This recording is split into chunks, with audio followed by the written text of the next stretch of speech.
Bonjour, bonjour. Nous voilà devant l'exercice 2 de la série TD 4. C'est la dernière série pour ce module. On a déjà vu la correction de l'exercice 1. Maintenant, on va l'exercice 2 et 3 et 4. Ce sont des applications de théorème des résidus pour le calcul des intégrales. Alors pour cet exercice, on considère la fonction f de z égale 1 sur 2z au carré plus 5iz moins 2. Trouver le résidu de f de z en tous les pôles, bien sûr, de f. Question 2. Par application de théorème des résidus, calculer l'intégrale de 1 sur 2z carré plus 5iz moins 2 dz, c'est-à-dire l'intégrale de f de z dz suivant le contour C, où C désigne le cercle unité de centre 0, bien sûr orienté positivement. Troisième question. À partir de cela, on va déduire l'intégrale de somme à 0 de pi 1 sur 5 plus 4 sinus θ dθ. Pour cela, voilà une indication. On pose z est égal à uθ, d'où dθ est égal à dz sur iz et sinus θ est égal à 1 sur 2i z moins 1 sur z, c'est-à-dire un paramétrage de ce cercle. Alors, à tout de suite pour voir la correction ensemble. Alors, on commence la correction de l'exercice 2.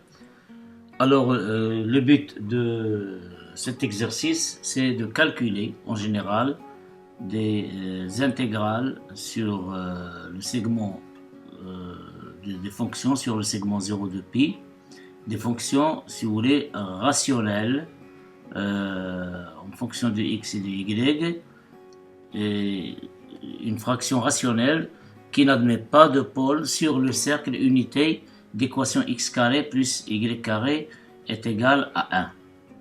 Donc n'importe quelle fraction rationnelle, le but ici, si vous voulez, c'est de trouver la valeur de cette intégrale. Donc ici, dans cet exercice, en général, on doit directement calculer cette intégrale. Mais ici, on a utilisé l'inverse. On a commencé par une fonction complexe, etc. Et lorsqu'on a trouvé sa valeur par le théorème de Cauchy, on déduit facilement cette intégrale. Donc, si vous voulez, lorsqu'on vous donne une intégrale de cette forme, vous allez procéder de la même manière. Donc, on va transformer avec la paramétrisation, avec l'indication qui est donnée de l'exercice, et d'arriver à une fonction rationnelle à intégrer sur le cercle de centre 0 et de rayon 1. Alors, la première question, voilà f de z égale 1 sur 2z carré plus 5iz moins 2. Calculons les résidus de f en tous ces pôles. Tout d'abord, on doit déterminer les pôles. Alors, on va chercher les points qui annulent ce trinôme de second degré. Donc, réservons l'équation 2z carré plus 5iz moins 2 est égal à 0. Alors, on a delta est égal à 5i au carré moins 4 fois 2 fois moins 2. En général, on trouve est égal à moins 9. Donc, les solutions de l'équation sont z1. Après calcul, c'est moins 2i. Et z2 est égal à moins 1 sur 2i. Pour s'assurer que ce sont les vraies solutions de cette équation, en multipliant z1 fois z2, on obtient par simplification 2, donc moins i. Moins par moins c'est plus, i fois i c'est moins 1, donc c'est quoi? C'est c, c'est-à-dire le terme constant sur le coefficient de z carré. C'est moins 2 sur 2, c'est moins 1, donc le compte est bon.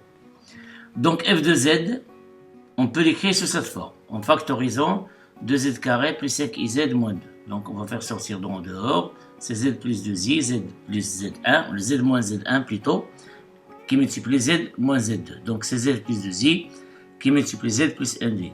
Donc, on voit bien, les racines de ce polynôme, ce sont bien les pôles, et qui sont des pôles simples.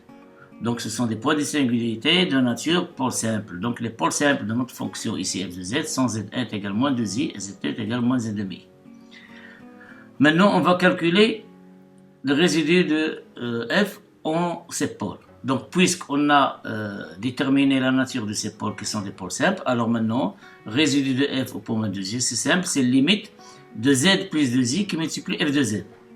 lorsque z tend vers moins 2i. Donc c'est limite, on simplifie par z plus 2i, donc 1 sur 2, z plus 1 sur 2i, lorsque z tend vers moins 2i, donc après calcul, on trouve est égal à 1 sur 3i. Et résidu de f au point moins 1 demi-i, c'est la limite de z plus 1 demi-i qui multiplie f de z. Alors en multipliant z plus 1 demi-i, on s'en simplifie, il reste 1 sur 2 z plus 2i. Donc c'est limite 1 sur 2 z plus 2i.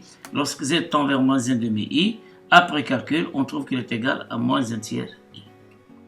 Donc voilà, les résidus de f ont ces pôles qui sont des points simples, d'après ce qu'on a vu au départ, au commencement de la résolution de la question 1, en répondant à la question 1. Donc ce sont des pôles simples.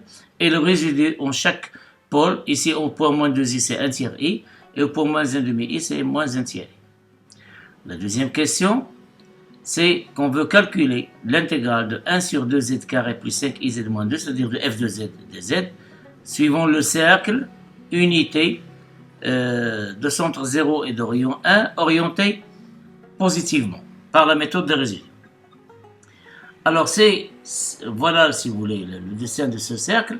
Alors on remarque que la seule singularité qui se trouve à l'intérieur, c'est pas ma action, je connais sur le cercle, à l'intérieur de cercle, c'est moins 1 demi-i, puisqu'ici on a moins 2i. Moins 2i, elle est à l'extérieur. Ici, le rayon moins 2i, elle est ici, elle est à l'extérieur. Donc le seul pôle qui existe, c'est à l'intérieur du cercle, c'est orienté positivement de centre 0 et de rayon 1, c'est moins 1 demi-i. Donc le seul pôle, voilà, je répète, le seul pôle qui se trouve à l'intérieur du cercle, c'est moins 1 demi-i. Donc d'après le théorème des résidus, l'intégrale de 1 sur 2z carré plus 5iz moins 2, suivant le cercle, c'est de centre 0 et de rayon 1 orienté positivement, c'est 2pi fois le résidu de f au point moins 1 demi-i. Or, le résidu de f au point moins 1 demi-i, c'est moins 1 tiers i. Donc c'est 2pi fois moins 1 tiers i. Alors i fois i, c'est moins 1 avec moins c'est plus. Donc c'est 2pi sur 3. Donc cette intégrale, la valeur de cette intégrale, c'est 2pi sur 3.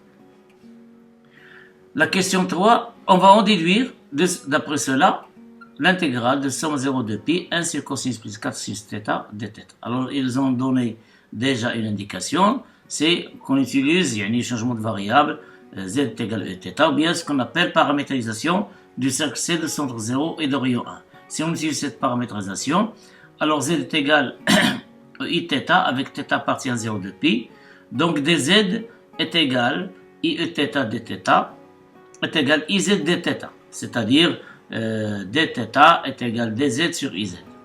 Et donc, en orientant C positivement, le glissement ici, en orientant C positivement, on obtient somme de 0 de pi 1 sur 5 plus 4 sin θ dθ est égal à 1 sur, c'est-à-dire l'intégrale suivant C est égal à 1, alors 5 plus 4, à quoi est égal sinus θ? C'est 1 demi 1 sur 2i. En général, c'est z moins z bar. Mais z bar, elle est égale à z, à 1 sur z, puisque z, il est de module 1, il appartient au cercle, si vous voulez, unité de centre 0 et de rayon 1. Donc 1 sur z, c'est z bar. Donc 1 sur 2i, z moins z bar. Et dθ, c'est dz sur iz. Voilà, dz sur iz. Alors qui est égal à l'intégrale, en simplifiant, ici regardez iz, on a ici iz, alors après calcul ici c'est z moins 1 sur z, c'est z carré moins 1 sur z, et on simplifie aussi par 2, on obtient 2, ici il reste i, c'est 2 sur i, z carré moins 1 sur z carré. Et on a ici 1 sur, lorsqu'on multiplie par iz, on va simplifier par iz ici, mais il faut multiplier 5 par iz. Donc on obtient 5 iz. Qu'est-ce qu'il reste ici? 2 qui multiplie z carré moins 2 dz. Donc qu'est-ce qu'on trouve? C'est la fonction f, c'est 1 sur 2z carré plus 5 iz moins 2. Or cette intégrale sur le cercle de centre 0 et de rayon 1 orienté positivement, c'est 2pi sur 3. Et par suite, l'intégrale de cette fonction de 1 sur 5 plus 4 sin θ dθ, elle est égale à 2pi sur 3. Donc en général, mais ce n'est pas les fonctions qui ont au numérateur 1, n'importe quelle fraction rationnelle. fraction rationnelle, les formes sinus et cosinus, sur 0,2 pi, en faisant le changement de variable, de la paramétrisation, on tombe toujours sur une fonction complexe qu'on détermine ses résidus et on cherche par la méthode des résidus la valeur de cette intégrale. Voilà le type, c'est un deuxième type d'intégrale. On a déjà vu un type entre moins l'infini plus l'infini d'une fraction rationnelle, p de x et q de x, d de x. Voilà le deuxième type, et il nous reste deux, c'est donc l'exercice 2, l'exercice 3 et l'exercice 4.